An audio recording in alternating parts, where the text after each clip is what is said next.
নমস্কাৰ বন্ধু বান্ধৱীসকল, মেথছ গুৰুকুলৰ আজিৰ এই ভিডিঅ'লৈ আপোনালোকক স্বাগতম জনালোঁ। যোৱাবাৰৰ ভিডিঅ'খনত আপোনালোকে দেখিছিলে যে আমি মেথমেটিক্স ফৰ কম্পিটিটিভ এক্সাম বুলি এটা নতুন সিৰিজ আৰম্ভ কৰিছিলোঁ, য'ত আমি বেংকৰ পিঅ, IBPS, SSC, সাব ইন্সপেক্টৰ আৰু ষ্টেট সাৰ্ভিস এক্সামৰ বিভিন্ন ধৰণৰ গভৰ্ণমেণ্ট এক্সামত যিখিনি কোৱান্টিটিভ এপ্টিটিউড বা মেথছ লাগে তাৰ ওপৰত আমি ডিছকাছ কৰোঁ আৰু প্ৰিভিয়াছ ইয়াৰ 10টা প্ৰশ্ন আমি আলোচনা কৰোঁ আৰু বুজিবলৈ সলভ কৰিবলৈ চেষ্টা কৰোঁ। যোৱাবাৰ আমি 10টা প্ৰশ্ন আলোচনা কৰিছিলোঁ আৰু আজিৰ এই ভিডিঅ'খনত আমি 10টা প্ৰশ্ন আলোচনা কৰিম। এতিয়া আজি প্ৰথম প্ৰশ্নটো হৈছে যে কুনাল brought 65 books for ₹1050। তাৰমানে কুনালে 65খন কিতাপ আনিছিলে কিমান টকাত? 1050 টকাত। and 50 books for ₹1020 আৰু 50খন কিতাপ তেওঁ আনিছিলে কিমান টকাত? 1020 টকাত। What is the average price he paid per book? এতিয়া তেওঁ আমাৰ প্ৰশ্নত সুধিছে যে এভাৰেজ প্ৰাইচ পাৰ বুক তেওঁ কিমান পে কৰিছে। এনেকুৱা ধৰণৰ প্ৰশ্ন আমি সলভ কৰিব লাগিলে আমি কেনেকৈ সলভ কৰিম? প্ৰথমতে আমি উলিয়াই লম যে টোটাল নাম্বাৰ অফ বুকস, ঠিক আছে? Total number of books, total number of books কিমানখন আছে? টোটাল নাম্বাৰ অফ বুকস হ'ব 65 প্লাস 50। 65 প্লাস 50 কিমান হয়? 115খন। নেক্সট আমি উলিয়াম যে টোটাল কষ্ট কিমান? টোটাল কষ্ট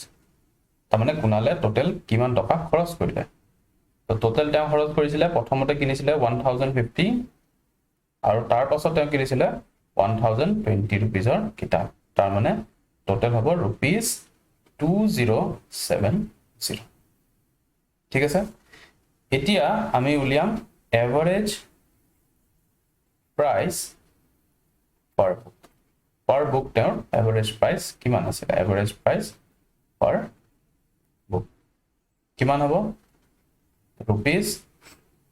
₹2070 divided by 150। ঠিক আছে, 2070 divided by 115 তাৰমানে এটো হ'ব ₹18। তাৰমানে আমাৰ শুদ্ধ আনসাৰটো হ'ব অপচন নম্বৰ এ।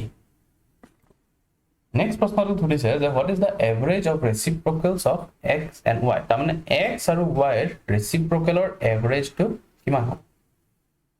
এতিয়া x ৰ ৰেচিপ্ৰকেল কিমান হ'ব? 1/x আৰু y ৰ ৰেচিপ্ৰকেল কিমান হ'ব? 1/y। এতিয়া আমাক কোৱেশ্চনত সুধিছে ইহতৰ আমি কি উলিয়াব লাগে? এভাৰেজটো উলিয়াব লাগে। তো এটা আমি কেনেকৈ সলভ কৰিম? Solution average is equal to average কিমান হ'ব? 1/x plus 1/y divided by 2। তো 1/x plus 1/y divided by 2। এটা প্ৰথম পাৰ্টত যদি আমি কৰো x আৰু y এৰ এলসিএম লওঁ তেতিয়াহলে আমি পাম xy আৰু ওপৰত হ'ব y plus x আৰু ডিনোমিনেটৰত আহিব 2। তাৰমানে y plus x ক আমি x plus y বুলি লিখিব পাৰো, x plus y divided by xy আৰু এটো আছে 2 মানে 2 divided by 1 হয়। তো আমি ইয়াক লিখিব পাৰো 1/2। ঠিক আছে, তো ফাইনাল আনসাৰটো হ'ব x plus y divided by 2xy। তো শুদ্ধ অপচনটো হৈছে আমাৰ অপচন নম্বৰ বি। ঠিক আছে, নেক্সট কোৱেশ্চনত কৈছে that the average of first 100 positive integers is, the প্ৰথম 100টা পজিটিভ ইন্টিজাৰৰ এভাৰেজ কিমান হয়? এটা এনেকুৱা ধৰণৰ প্ৰশ্ন আমি প্ৰায় এসএসসিত অহা দেখিবলৈ পাওঁ। ঠিক আছে, তো এই প্ৰশ্নটো সলভ কৰাৰ আগতে আমি এটা বেসিক ফৰ্মুলা বুজিব লাগে। এটা এই ফৰ্মুলাটো হ'ল যে sum of first n natural numbers। ঠিক আছে, যে sum of first n natural number মানে প্ৰথম n নম্বৰটা ন্যাচাৰাল নম্বৰৰ সামটো কেনেকৈ উলিয়ায়? তাৰ মানে ধৰি লওক 1 + 2 + 3 প্লাস এনেকৈ গৈ গৈ গৈ গৈ লাষ্টৰটো আমাৰ ক্ষেত্ৰত হৈছে 100। তাৰ মানে প্ৰথম 100টা ন্যাচাৰাল নম্বৰৰ আমি সামটো কেনেকৈ উলিয়াম? এইটো উলিয়াবলৈ আমি লিখিম sum is equal to n into n plus 1 divided by 2। ঠিক আছে, এইটো এটা formula sum equal to n into n plus 1 divided by 2। এতিয়া এই n টো কি হয়? এই n টো হৈছে লাষ্ট টাৰ্ম ঠিক আছে শেষৰটো টাৰ্মক আমি কওঁ n বুলি এতিয়া আমাৰ পাৰ্টিকুলাৰ প্ৰশ্নটো যদি আমি এই পাৰ্টিকুলাৰ ফৰ্মুলাটো ইউজ কৰি সলভ কৰিব লাগে আমি কেনেকৈ কৰিম প্ৰথমতে আমি লিখিম যে এভাৰেজ ইজ ইকুৱেল টু আমাক কিহৰ এভাৰেজ উলিয়াব লাগে আমি উলিয়াব লাগে প্ৰথম 100টা পজিটিভ ইন্টিজাৰ তাৰমানে 1 + 2 + 3 প্লাস এনেকৈ গৈ লাষ্টৰটো হ'ল 100 ঠিক আছে ডিভাইডেড বাই কিমান হ'ব divided by 100 is equal to কিমান 1/100 ইনটু 1/100 ইনটু এতিয়া আমি এই পাৰ্টিকুলাৰ ফৰ্মুলাটো ইউজ কৰিব চেষ্টা কৰিম ইয়াতে চাওক আমি প্ৰথমতে লিখিব লাগিব n হৈছে লাষ্ট টাৰ্ম তো আমাৰ লাষ্ট টাৰ্মটো কিমান লাষ্ট টাৰ্মটো হ'ল 100 ঠিক আছে 100 ইনটু নেক্সট পাৰ্টত আছে n + 1 তাৰমানে 100 + 1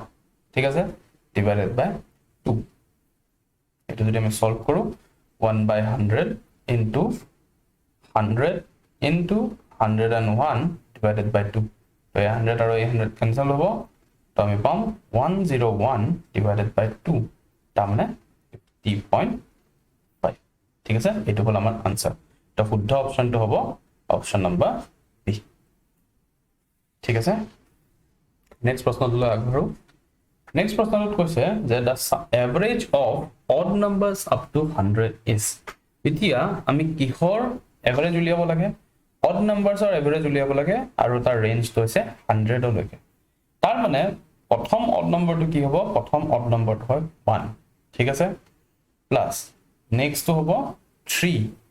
প্লাস তাৰ পাছৰটো হ'ব 5 প্লাস এনেকৈ গৈ লাষ্টৰটো odd number 100 ৰ ভিতৰত কি হ'ব প্লাস 99 ঠিক আছে এতিয়া আপোনালোকৰ বহুতে হয়তো মেথছ বা এডভান্স মেথছৰ এই টপিকটো পঢ়িছে আৰু বহুতে হয়তো পঢ়া নাই তো মই একদম থুলমূল কৈ আপোনালোকক এই টপিকটো অকমান বুজাই দিম আমি এটা কনসেপ্ট জানিব লাগিব এটো হৈছে এৰিথমেটিক প্ৰগ্ৰেছন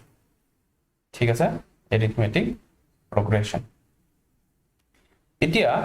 এই এৰিথমেটিক প্ৰগ্ৰেছনত কি হয় যে যিবোৰ সিৰিজ মানে যিবোৰ নম্বৰ প্লাস সাইনেৰে যোগ হৈ থাকে বা attached হৈ থাকে হিয়তক আমি arithmetic progression বুলি কওঁ আৰু এনেকুৱা ধৰণৰ arithmetic progressionৰ এটা characteristic আছে বা trait আছে যাক আমি কওঁ common difference ঠিক আছে যাক আমি কওঁ common difference বুলি এতিয়া ধৰি লওক যে first term টো হৈছে a ঠিক আছে a টো হৈছে first term তাৰমানে আমাৰ যেটো progression আছে 1 + 3 + 5 + 99 ইয়াৰে প্ৰথমটো টাৰ্ম হৈছে ধৰি লওক a ঠিক আছে আৰু d হৈছে কমন ডিফাৰেন্স আৰু d হৈছে কমন ডিফাৰেন্স ঠিক আছে d টোক আমি কম কমন ডিফাৰেন্স বুলি এতিয়া যদি a হৈছে ফাৰ্স্ট টাৰ্ম d হৈছে কমন ডিফাৰেন্স আৰু n ধৰি লওক আপোনাৰ হৈছে নাম্বাৰ অফ টাৰ্মস তাৰমানে টোটাল কিমানটা ইয়াত টাৰ্ম আছে বা নম্বৰ আছে ঠিক আছে এটোক আমি কম n বুলি তেতিয়া হলে আমি সাম কেনেকৈ উলিয়াম সামটো উলিয়াম আমি সাম is equal two n divided by 2 ঠিক আছে into twice a plus n minus 1 into b ঠিক আছে এইটো হল সামৰ ফৰ্মুলা এতিয়া আমাক কোৱেশ্চনত কৈছে আমাক কোৱেশ্চনটোত কি কৈছে সলিউশন আমাক কোৱেশ্চন কৈছে average of odd numbers up to 100 তাৰ মানে আমি এভাৰেজ কেনেকৈ উলিয়াম কাৰ এভাৰেজ উলিয়াম আমি এভাৰেজ অফ 1 + 3 + 5 এনেকৈ গৈ কিমান লাগে লাষ্টৰটো হ'ব 99 তাৰ মানে 1 + 3 + 5 ডট ডট ডট লাষ্টটো হ'ল 99 আৰু ইয়াৰ এভাৰেজটো হৈছে ডিভাইডেড বাই 50 ঠিক আছে কিয় 50 ললো কাৰণ 1 ৰ পৰা 100 লৈকে 50টা অড নম্বৰ আছে ঠিক আছে 50টা ইভেন নম্বৰ আৰু 50টা অড নম্বৰ আছে 50 ইভেন এন্ড 50 অড ঠিক আছে এই কথাখিনি আপোনালোকে মনত ৰাখিব আপ টু 100 এটা বেলেগ সামছটো আপোনালোকক দৰকাৰ হ'ব এতিয়া প্ৰথমতে আমি উলিয়াব লাগিব 1 + 3 + 5 এনেকৈ 99 লৈকে এই পাৰ্টটোৰ আমি কিমান হ'ব ভ্যালুটো আমি উলিয়াই ল'ব লাগিব তো তাৰ কাৰণে আমি কোনটো ফৰ্মুলা ইউজ কৰিম তাৰ কাৰণে আমি এই পাৰ্টিকুলাৰ ফৰ্মুলাটো ইউজ কৰিম এই পাৰ্টিকুলাৰ ফৰ্মুলাটো ইউজ কৰিলে আমি পাম যে sum is equal to sum কিমান হ'ব n তাৰ মানে total terms আমাৰ আছে 50 টা 50 divided by 2 into 2 into first term to হৈছে আমাৰ 1 plus n minus 1 তাৰ মানে 50 minus 1 into d এতিয়া d টো হৈছে common difference তাৰ মানে common difference মানে কি যে second term minus first term মনত ৰাখিব second term minus first term second term minus first term মানে ইয়াতে আমি দেখি পাইছো প্ৰথমতে second term টো হৈছে কিমান 3 3 ৰ পৰা যদি আমি 1 মাইনাস কৰো তাৰ মানে 3 minus 1 আমি কিমান পাম 2 এই 2 আমি কম common difference বুলি আৰু arithmetic progressionৰ মই আগতে যেটো কৈছিল আপোনালোকক যে ট্ৰেডটো হৈছে যে আমি যদি নেক্সট নম্বৰটো একে টেকনিকটো ইউজ কৰো তাৰ মানে 5 minus 3 কৰো তেতিয়া হলে আমি 2 এ পাম ঠিক আছে তো আমাৰ কমন ডিফাৰেন্সটো হল ইয়াত 2 এতিয়া আমি এটা সলভ কৰিলে পাম 50 divided by 2 into 2 plus 49 into 2 তো এই পার্টিকুলার অঙ্কটো আমি যদি সলভ কৰো আমি পাম 2500 এতিয়া আমি গম পালো যে 1 plus 3 plus 5 up till 99 ইয়াৰ ভ্যালুটো হৈছে 2500 ঠিক আছে divided by 50 0 0 cancel 5 5 25 তাৰ মানে এভাৰেজ তো কিমান হ'ব 50 শুদ্ধ আনসাৰটো হৈছে অপচন নম্বৰ সি ঠিক আছে নেক্সট প্ৰশ্নটো আগবঢ়ো question number 15 ইয়াত কৈছে that the average of x1 x2 x3 and x4 is 16 ঠিক আছে second part of question কৈছে যে half of the sum of x2 x3 x4 is 23 what is the value of x1 ঠিক আছে solution এতিয়া এই পার্টিকুলার প্রশ্নটোত আমি প্রথমতে দেখিবলৈ পাইছো যে ইয়াত আমাক দুটা ভ্যালু দিয়া আছে তাৰ মানে এই প্ৰশ্নটোৰ দুটা পাৰ্ট আছে ঠিক আছে প্ৰথমতে কি কৈছে যে average of x1 x2 x3 and x4 is 16 তাৰ মানে x1 plus x2 plus x3 plus x4 ইহতৰ যেটো এভাৰেজ এই এভাৰেজটো কিমান হয় 16 হয় ঠিক আছে তাৰ মানে ইয়াক আমি লিখিব পাৰো যে x1 plus x2 plus x3 plus x4 is equal to 4 into 16 ঠিক আছে 16 into 4 is equal to কিমান হ'ব 64 ঠিক আছে ধৰি লওক এইটো হল আমাৰ ইকুৱেশ্যন নম্বৰ 1 আকৌ কৈছে আমাক যে half the sum of x2 x3 and x4 তাৰ মানে 1 by 2 of কিমান x2 plus x3 plus x4 কিমান হয় 23 তাৰ মানে এই 2 যদি আমি ইফালে লৈ যাওঁ ইকুৱেলৰ তেতিয়া হলে কিমান হ'ব x2 plus x3 plus x4 is equal to 23 into 2 কিমান হয় 46 ধৰি লওক এইটো হল আমাৰ ইকুৱেশ্যন নম্বৰ 2 ঠিক আছে এইটো হল আমাৰ ইকুৱেশ্যন নম্বৰ 2 এতিয়া আমি যদি ইয়াত কি কৰো 1 minus 2 কৰো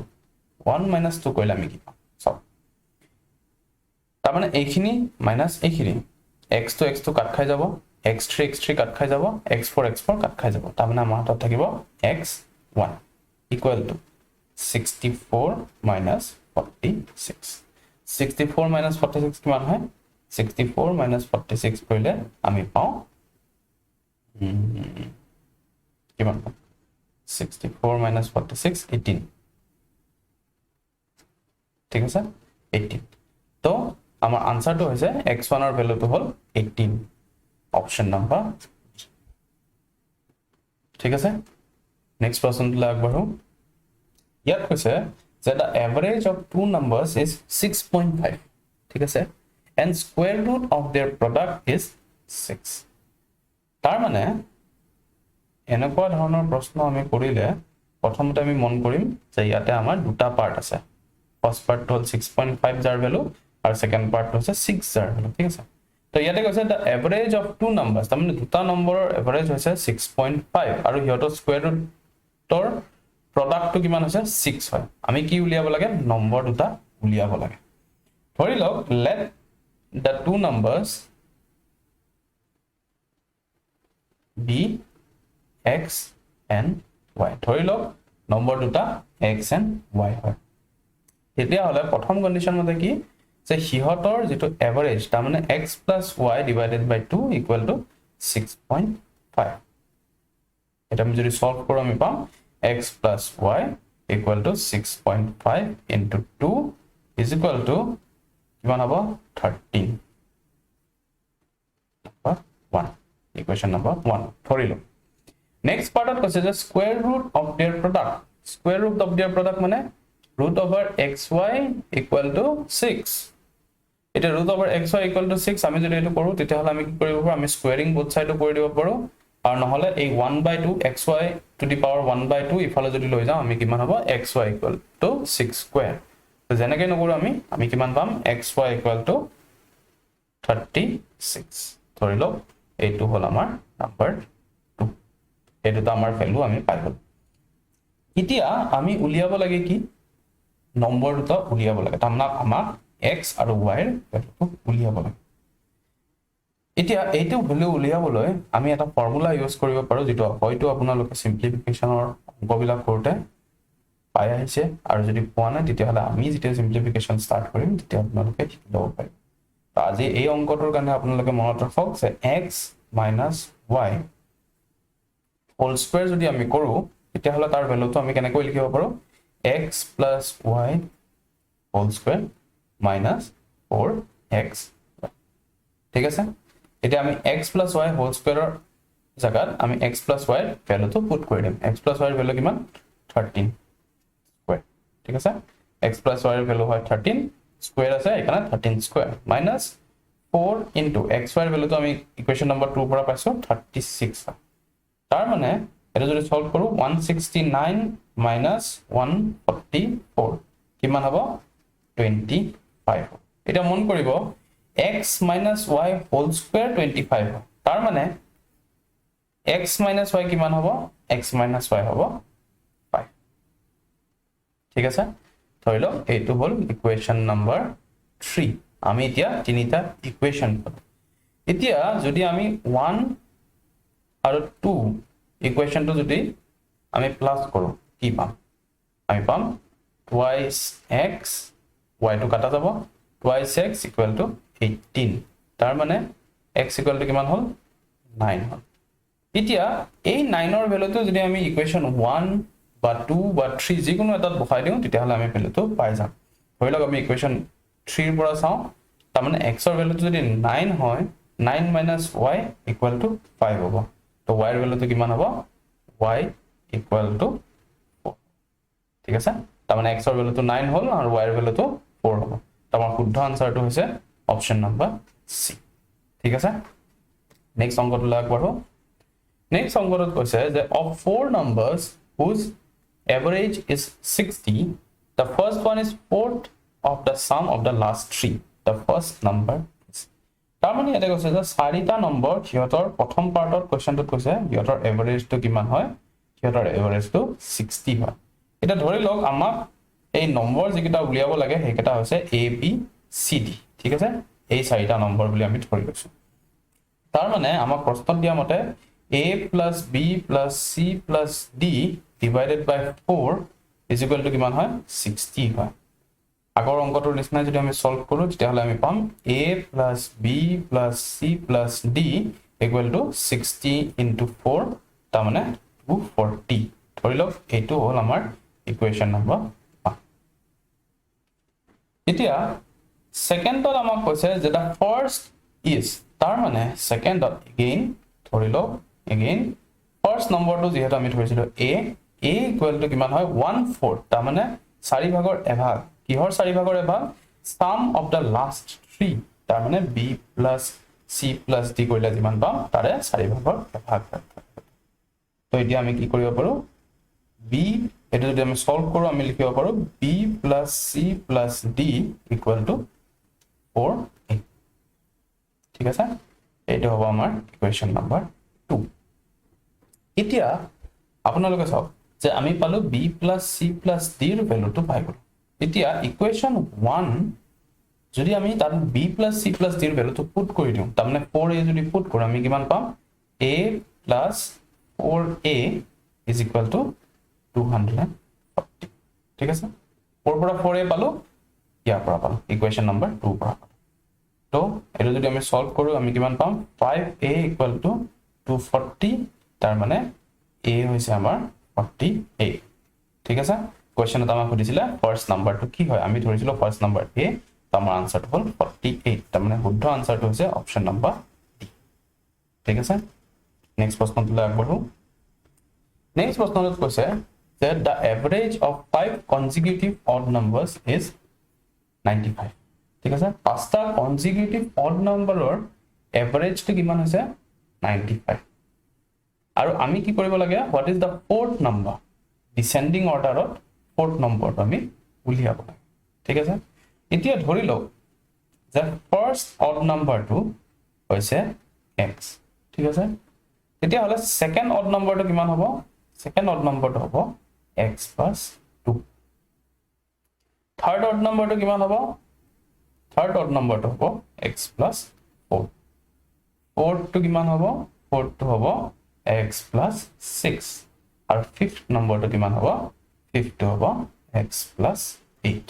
তো আপোনালোকক ৰাফলি মই বুজাই দি আছো যে ধৰি লওক ফাৰ্স্ট অড নম্বৰটো হ'ল 3 ঠিক আছে 3 ৰ পিছত নেক্সট অড নম্বৰটো পাব কাৰণে আমি কি কৰিব লাগিব 3 + 2 কৰিব লাগিব তাৰমানে 3 + 2 কিমান 5 ঠিক আছে থাৰ্ড অড নম্বৰটো পাব কাৰণে মই কি কৰিব লাগিব 5 পালো আমি 5 পোৱাৰ পিছত 5 প্লাস আমি 4 কৰিব লাগিব 5 + 4 কিমান হয় 9 সৰি 3 + 4 কৰিব লাগিব 3 + 4 কৰিলে আমি কিমান পাম 7 ঠিক আছে fourth numberটো পাব কাৰণে আমি কৰিব লাগিব 3 + 6 3 + 6 মানে 9 আৰু fifth টো কৰিব কাৰণে আমি কৰিব লাগিব 3 + 8 তাৰ মানে 11 এই পাৰ্টিকুলাৰ নম্বৰ কিটাক আমি এইটো ষ্টাইলত লিখিছো x x + 2 x + 4 x + 6 আৰু x + 8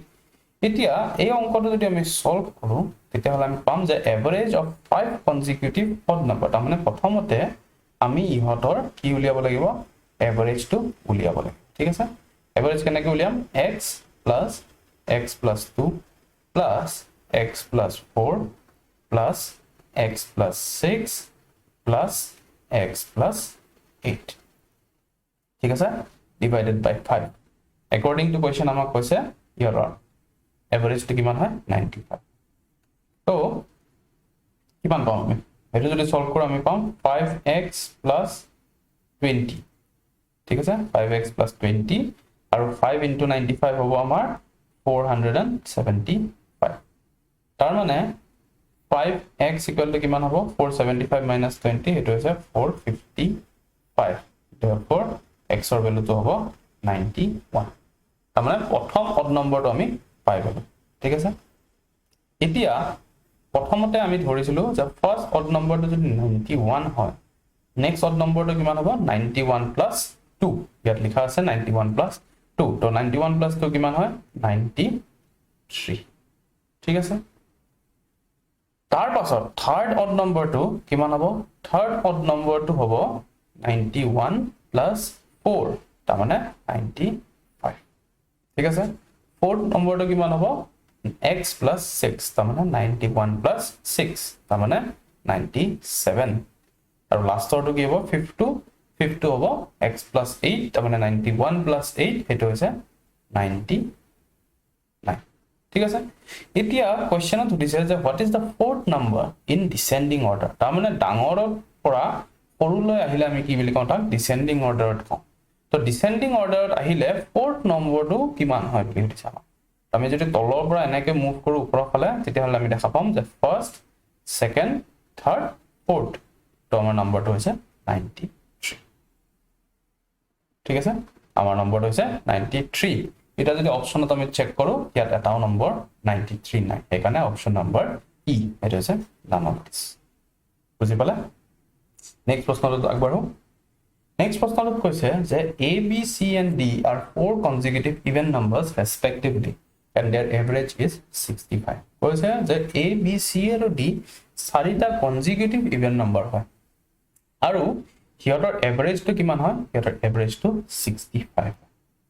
আমি কি কৰিব লাগে আমি ফাৰ্স্ট তাৰমানে a আৰু d লাষ্টৰ ইভেন নম্বৰ দুটাৰ প্ৰডাক্ট তাৰমানে মাল্টিপ্লিকেশন টো উলিয়াব লাগে এতিয়া ধৰি লওক যে ফাৰ্স্ট ইভেন নম্বৰ তাৰমানে a suppose হেতু হল x ঠিক আছে আগৰ প্ৰশ্নটোৰ নিচিনাকে তো নেক্সট টো কিমান হ'ব নেক্সট টো হ'ব x +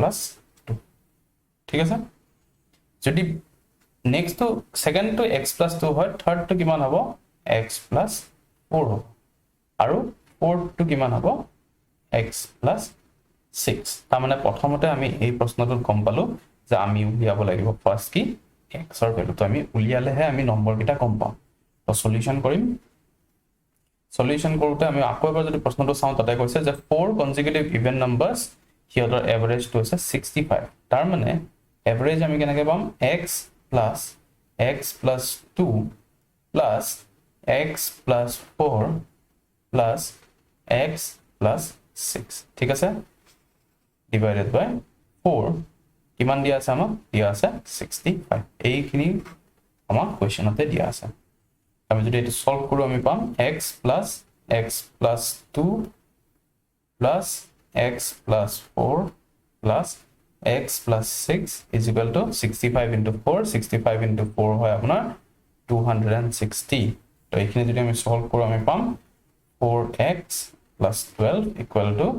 260 তাৰ মানে 4x is equal to 12 to plus 12 ইফালে গুচি যাব তো ইফালে গুচি গলে কি হ'ব -12 তাৰ মানে 260 - 12 248 তাৰ মানে x ৰ ভ্যালুটো হ'ল 62 ঠিক আছে x ৰ ভ্যালুটো আমি পালো 62 তাৰ মানে a কিমান হ'ব a হ'ব 62 ইয়াত আমি দেখিছো a is x b কিমান হ'ব 62 + 2 কাৰণ x + 2 তাৰ মানে 64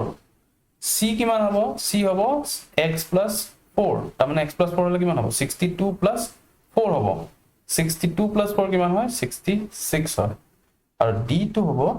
x + 6 তাৰ মানে 62 + 6 হেতু হ'ব 68 আমাৰ কোৱেশ্চনত কি হৈছিল যে product of a and d তাৰ মানে a আৰু d ৰ প্ৰডাক্ট তাৰ মানে 62 into 68 কিমান হ'ব তাৰ মানে আমি লিখিব পাৰো a cross d is equal to 62 into 68 is equal to 4260 আমাৰ আনসাৰটো হ'ব অপচন নম্বৰ c 4260 ঠিক আছে লাষ্টৰটো অংকলৈ আগবাঢ়ো লাষ্টৰটো অংকত কৈছে যে the average mark of a student in 4 subject is 75 if the student obtains 80 mark in the 5th subject then the new average is তাৰ মানে এটা কৈছে যে এটা student চাৰিখন সাবজেক্টত এভাৰেজ মাৰ্ক কিমান আছিল তেওঁ 75 আছিল ঠিক আছে নেক্সট পাৰ্টত কৈছে যে যদি ষ্টুডেন্টে 80 মাৰ্ক 5th সাবজেক্টত পালে ধৰি লওক চাৰিখন সাবজেক্টত তেওঁৰ এভাৰেজ আছিল 75 কিন্তু 5th সাবজেক্টখনত তেওঁ পালে 80 মাৰ্কস তো তেতিয়া হলে তেওঁৰ নতুন এভাৰেজটো কিমান হ'ব তো এই প্ৰশ্নটো আমি কেনেকৈ সলভ কৰিম প্ৰথমতে চাওক যে sum of marks in 4 subjects প্ৰথম চাৰিখন সাবজেক্টত তেওঁ কিমান পাইছিলে প্ৰথম চাৰিখন সাবজেক্টত তেওঁ পাইছিলে 75 এভাৰেজ আছিল তাৰ মানে 75 into 4 ঠিক আছে এখনত তেওঁ 75 কে পাইছিলে এটো কোৱেশ্চনত দিয়া আছে average mark of A student in 4 subject is 75 যদি এখনত 75 হয় চাৰিখনত কিমান হ'ব 75 into 4 তাৰ মানে তেওঁ 300 নম্বৰ পাইছিলে প্ৰথম চাৰিখন এতিয়া sum of marks in 5 subjects এতিয়া প্ৰশ্নত কৈছিল আমাক যে 5th সাবজেক্টত তেওঁ কিমান পাইছিলে 80 মাৰ্কস পাইছিলে তাৰ মানে চাৰিখন সাবজেক্টত তেওঁ অলৰেডি 300 মাৰ্কস পালে তো 5th সাবজেক্টখনত তেওঁ কিমান পালে 80 মাৰ্কস পালে আকৌ তাৰ মানে 300 + 80 টোটাল কিমান হ'ব 380 ঠিক আছে তো আমি উলিয়াব লাগে কি নিউ এভাৰেজ নতুন এভাৰেজ মাৰ্কস কিমান হ'ব তো টোটাল মাৰ্কস হৈছে তেওঁ 380 আৰু টোটাল সাবজেক্ট হৈছে কেটা 5টা তাৰ মানে 380 divided by 5 আমি যদি এটো কৰো আমি পাম 76 তাৰমানে তাৰ নতুন এভাৰেজ মাৰ্কটো হৈছে 76 শুদ্ধ আনসাৰটো হ'ব অপচন নম্বৰ বি ঠিক আছে আজিৰ এই ভিডিওখনতো আমি প্ৰিভিয়াস ইয়াৰৰ 10টা প্ৰশ্ন সলভ কৰিলো নেক্সট ভিডিওত আমি নতুন এটা টপিক লৈ আগবাঢ়িম আৰু তাতো আমি 20টা গৈ প্ৰিভিয়াস ইয়াৰ প্ৰশ্ন আলোচনা কৰিবলৈ চেষ্টা কৰিম আপোনালোকে যদি আজি আমাৰ এই ভিডিওখন ভাল পালে তেতিয়াহলে লাইক আৰু কমেন্ট কৰিব আৰু কি বিষয়ত আপোনালোকে নেক্সট টপিকবোৰ বিচাৰে তাৰ ওপৰত আমাক কমেন্ট কৰি জনাব